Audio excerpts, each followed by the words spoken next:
Pero ang pinakamainit na pinag-uusapan ngayon ay ang pagkumpirma ni Sara Geronimo at Matteo Gudicelli. Sabihin ko na po, boyfriend ko po si Matteo at yun.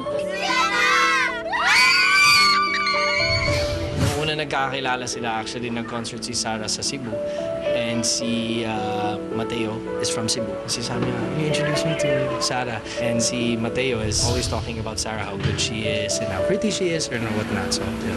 Please welcome on stage, Matteo.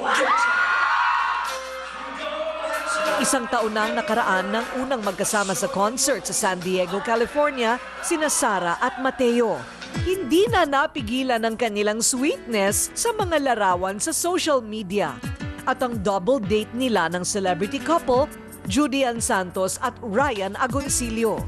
Nag-date daw si Sara sa si Matteo kasama si Mommy Divine dun sa date nila. At sabi ko nga kay Matteo, nakukuha mo yung tiwala ng mga magulang. And soon, baka mamaya, talagang pwede nang mag-date kayong dalawa lang.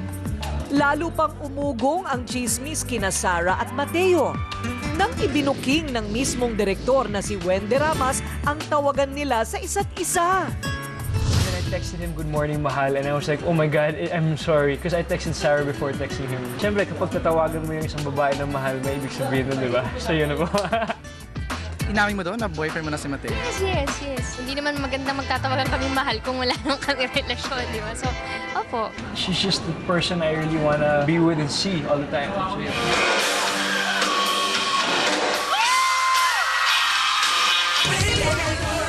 Sabi nga sa showbiz, walang usok kung walang apoy. Sa